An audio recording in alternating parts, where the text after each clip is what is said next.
হাইকোর্টের নির্দেশের পরই সরব হয়েছিলেন মমতা বন্দ্যোপাধ্যায়। এবার ওবিসি নিয়ে পাল্টা জবাব দিলেন শুভেন্দু অধিকারী। তিনি বলেন, মুখ্যমন্ত্রী ভোট ব্যাংকের রাজনীতির জন্য এটা করল। আইন করাতে গেলে বিল পাস করাতে হয়, রাষ্ট্রপতির ছাড়পত্র নিতে হয়। আপনি জিততে পারবেন না। আপনি পদ্ধতিগতভাবে নতুন ওবিসি যুক্ত করতে গেলে ভারত সরকারের অনুমোদন নেননি। মমতা ব্যানার্জির জন্য এখন এদের খেসারত দিতে হবে। তাদের অধিকার আপনি কেড়ে নিয়েছিলেন। কি বলছেন বিরোধী দলনেতা শুভেন্দু অধিকারী এই বিষয়ে শুনবো এবার।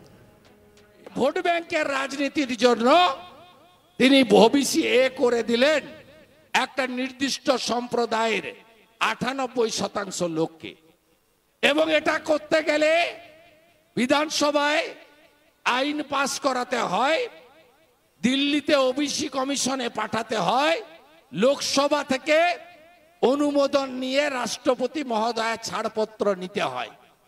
এই যে 2010-এর পরে ওবিসি সার্টিফিকেট বাতিল হয়ে গেল, এ দায়িত্ব কে নেবে? কে দায়িত্ব নেবে? মমতা ব্যানার্জি বলছেন আমি মানি না। হ্যাঁ, আপনি সুপ্রিম কোর্টে যেতে পারেন, আলটিমেটলি আপনি জিততে পারবেন না, কারণ আপনি পদ্ধতিগতভাবে নতুন ওবিসি যুক্ত করতে গেলে ভারত সরকার এবং ওবিসি কমিশনের অনুমোদন নেননি। কত লোককে বিপদে ফেললো। যারা ওবিসি সার্টিফিকেট দিয়ে পঞ্চায়েতে জিতেছেন, কোথায় যাবেন? ওবিসি সার্টিফিকেট দিয়ে ওবিসি রিজার্ভেশন 6% চাকরি নিয়ে নিয়েছেন, কোথায় যাবেন তারা? মমতা ব্যানার্জির ভুলের জন্য তাদের খেসারত দিতে হবে।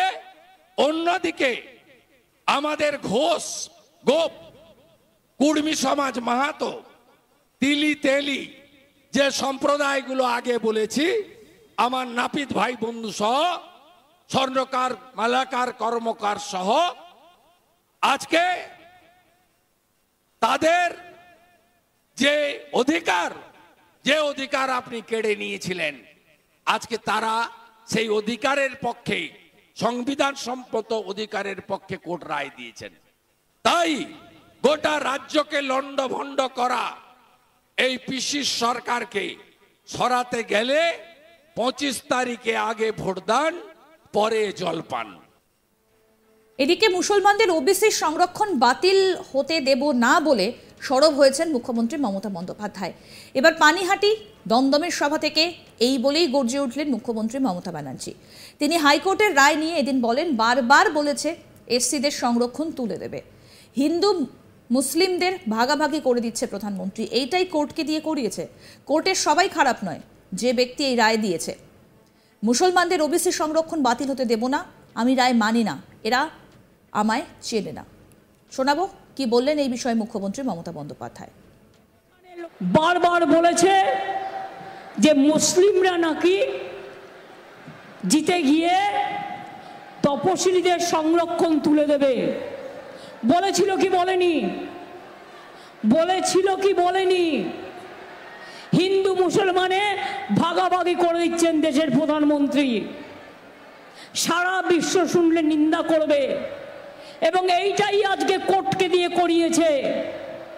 কোর্টের সবাই খারাপ নয়, আমি কোর্টকে সম্মান করি, কিন্তু যে ব্যক্তি এই রায় দিয়েছে যে ওবিসি রিজার্ভেশন থেকে মুসলিমদের বাদ দিতে হবে, আমি তাদের রায় মানি না, আমি মানব না। ওবিসি রিজার্ভেশন চলবে, এর জন্য উচ্চতর কোর্টে যেতে হলে যাব।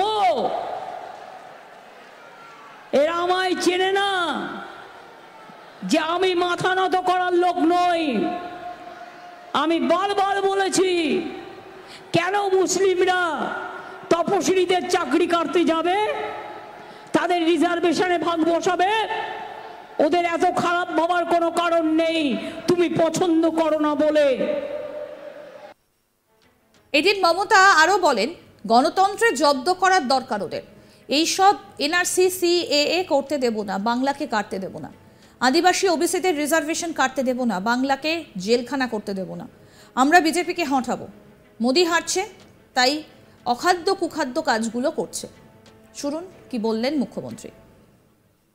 আচ্ছা বলুন তো, কোনো মা তার সন্তানকে খেতে দেওয়ার সময় 3 জনকে খেতে দেয় আর 2 জনকে দেয় না, এটা কখনো হতে পারে? এটা সংসারে কখনো হয়? এটা বিজেপি হয়। তাই কি দরকার ওদের জন্য? কি দরকার? গণতন্ত্রের জব্দ করা দরকার, গণতন্ত্রের ব্যালটে ওদের স্তব্ধ করবার দরকার। তাই মনে রাখবেন, এই সব এনআরসি আমি করতে দেব না, করতে দেব না। ইউনিফর্ম সিভিল কোড করে তপশিলীদের রিজার্ভেশন করতে দেব না, আদিবাসী এবং ওবিসিদের রিজার্ভেশন কাটতে দেব না, সাধারণ মানুষের রিজার্ভেশন কাটতে দেব না। এবং সাথে সাথে এটাও মনে রাখবেন, বাংলাটাকে জেলখানা করতেও দেব না।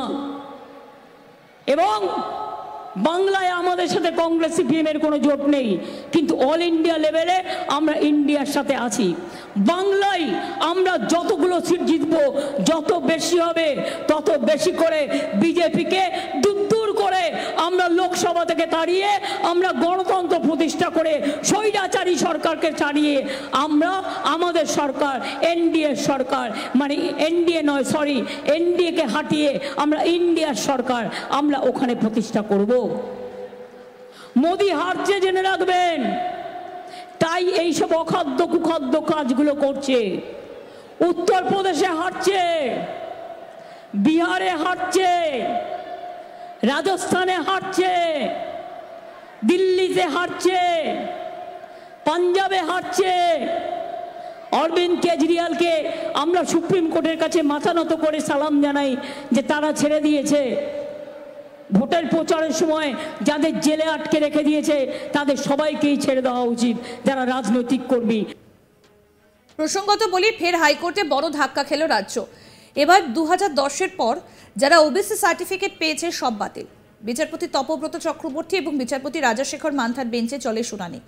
আদালতের পর্যবেক্ষণ, 2010-এর পর যে লিস্ট তৈরি হয়েছে তা 1993 আইনের বিরুদ্ধে। অর্থাৎ 2010 সালের পর যারা ওবিসি সার্টিফিকেট পেয়েছে সেই সব সার্টিফিকেট বাতিল ঘোষণা করা হয়েছে, যার কারণে টিএমসি আমলে দেওয়া সব ওবিসি সার্টিফিকেট বাতিল। অর্থাৎ নতুন করে ওবিসি লিস্ট তৈরি করতে হবে। লিস্ট তৈরি করবে West Bengal backward class commission. এরপর নতুন লিস্ট যাবে বিধানসভায়, তারপর তৈরি করতে হবে ফাইনাল লিস্ট। 2010-এর আগে যারা ওবিসি লিস্টে ছিলেন তারা থাকবেন। 2010-এর পর ওবিসি কোটায় যারা চাকরি পেয়েছেন তাদের চাকরি যাবে না। আদালতের পর্যবেক্ষণ, 2010-এর ওবিসি লিস্ট 1993 আইনের বিরুদ্ধে। আরও আপডেট পেতে দেখতে থাকুন আজ তাক বাংলার ইউটিউব চ্যানেল।